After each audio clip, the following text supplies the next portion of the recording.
guess the question I have is for the health department, on what kind of due diligence they did in looking to the serious allegations about MILPA that were made back in the article that was written by the Weekly and documented back on October 19th, 2019. And so my concerns were expressed by multiple people at that time that these allegations needed to be investigated with gang members being part of and involved with MILPA. So I want to know what kind of investigation we've done so that when we're asking to put public money into $141,000 into it. Elsa Jimenez with the Health Department. I do thank Supervisor Phillips for that question, and unfortunately I don't have an answer to this question, and I'm happy to return to him.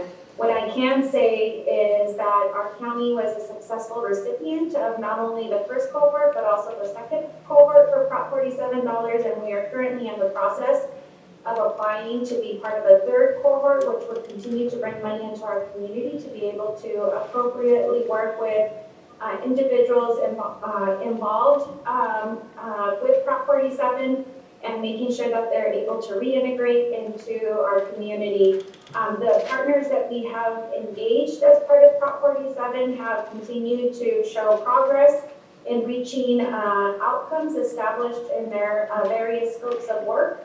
That is why we are bringing forward to you a request to extend MILPA. And again, as I indicated, I don't have a specific response to Supervisor Phillips' inquiry, and I'm happy to gather information and connect with him directly. Well, I would like to have the information. I think it's only right we have that information before we vote on this. Frankly, all I've seen from MILPA, maybe they're doing some good things out there, and I hope they are, but we have them coming, raging against the sheriff's department here, sometimes even when it's not on the calendar. Same with the police department. And then we had this very extensive, where three or four of their people were convicted of, who were working for me, who were convicted and sent to prison for crimes. And then we had Cesar Lara, who was forced to resign, but then the big concern everybody had was no one from MILPA was stepping up to address the concerns or acknowledge there was a problem there. And that was expressed,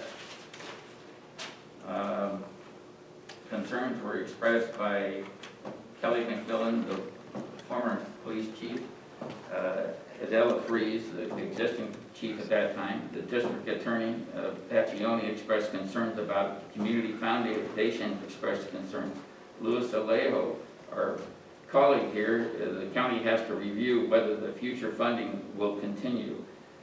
City Councilman Scott Davis, no one he was very concerned that their partner from California Endowment, no one stepped up, and that MILPA didn't apologize or condemn the behavior. Brian Contreras of the Second Chance Gang Intervention, like all of us, like the philosophy of Juritello, but questioned the gang activity. And Karen Smith of the Health Department expressed concerns and that they would look into it. So I checked with the Sheriff's Department, the Police Department. Probation still has some concerns. So I think we're entitled to the Health Department to do a little investigation before we ask to put $141,000 of public funds into this organization. Thank you, Madam Chair. Thank you, Supervisor Phillips. So would you like us to pull item number 38 for a separate vote? Oh, definitely. My request is to put it over 2 weeks to have the Health Department do some due diligence. At very least, talk to the gang unit at the Salinas Police Department to see if active gang members are working for MILPA. Thank you. And now let me just ask if I don't know if this could come from the director of the health department or from CAO, if there would be any impact on our trailing this item until March 15th. I think I'd ask Ms. Jimenez, our health director, if there's any impact on doing that, or if the item is time sensitive at this time. Ms. Jimenez? Yes, thank you. I think that is fine. It is a request for a retroactive approval back to October 1st of 2021. So continuing this, won't further delay it. I will just say one comment that at that time, that surfaced, the employer is the Action Council of Monterey County.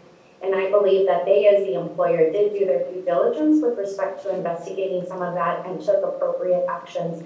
Again, from our perspective, in terms of the staff that are assigned to us for Prop 47 work, as noted in this agreement, the staff have been engaging these individuals, have been fulfilling their end of the scope of work, and that is why we are continuing to have them be a partner with us in advancing the goals and objectives of Prop 47.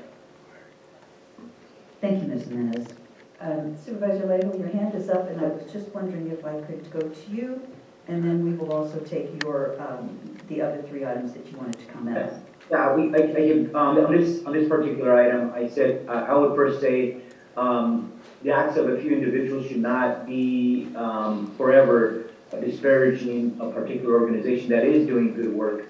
In fact, out of the 3 cases that occurred in the past, 1 was no longer an employee, and the other 2 cases were people who are no longer employed by the organization. And I hope that we don't just try to retaliate against an organization for exercising their free speech and raising voices that are often not raised in public discourse. And yes, organizations who work with formerly incarcerated are sometimes you're going to have people who are still dealing with challenges. They're not going to always be perfect. But the fact that there's individuals or an organization trying to help these folks change their lives around for the better, I think that's a great thing to get involved. But yes, when people make those mistakes, they're held accountable. So yes, I raised concerns when those news stories broke, but to be able to see that actions were taken by the organizations and those individuals are no longer there, I think that shows the responsiveness to concerns from the community. So that's all I want to say about that. I'm ready to move forward on approving the work that they've already been doing and assisting formerly incarcerated with the services that are needed.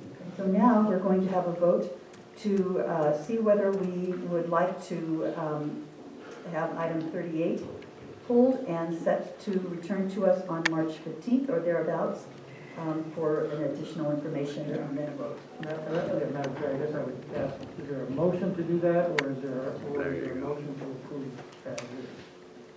There you go. There needs to be a motion to continue with a second, or alternatively, a motion to approve. Right. I'll move to approve. I'll second that, and I just want to be on record. I think that the work on the scope of this work is specific, and I also want to be really clear that I welcome all public comment to our board, and don't want there to be a perception of retaliation for speaking out about issues that affect our community. I'm not saying that that's what's happening here, but I just want to be really, really clear. I think that the work that MILPA is doing with formerly incarcerated individuals is good, and the fact that we are making progress on the Prop 47 work is significant. So I'm happy to second your motion today. Okay, so at this point, we have a motion to approve accepting item number 38 as is, and we have a second to that. So we will do a roll call vote on approving 38 as it is. Supervisor Lejo? Aye. Supervisor Phillips? Cannot support this organization as with the information been provided. So I will not support it. Supervisor Lopez? I'm supporting the contract today, and I want to be clear that the reason that I'm doing so is because it is a contract, and after the fact, and I think we're put in an interesting position when those are brought forward this way, and would ask that in the future that not be done. And though we've done that in the past, we don't like to retroactively approve contracts. And this is just, again, an example where somebody's done work with expectation, and I'm not going to renege on that commitment that was made by staff along the way. So for that reason, I'm voting yes. Supervisor Wojciechowski? Aye. And Chair Supervisor Adams? I'm going to vote aye, and I am voting aye only because I feel like we still need more information if that's really what's called for. However, because it is a backdated contract, I'm uncomfortable with postponing paying people for work that's already been done. Once again, Cesar Lara with MILPA Policies Programs Director. Our doors are open.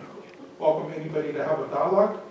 Supervisor Phillips, I directly approached your office and refused to meet with us. More than happy to meet with anybody on the Board of Supervisors with all of your concerns, but as an organization that works with formerly incarcerated people, it is sad to see that community members who do their time, try to rehabilitate and move forward, the community activists still wear the scarlet letter.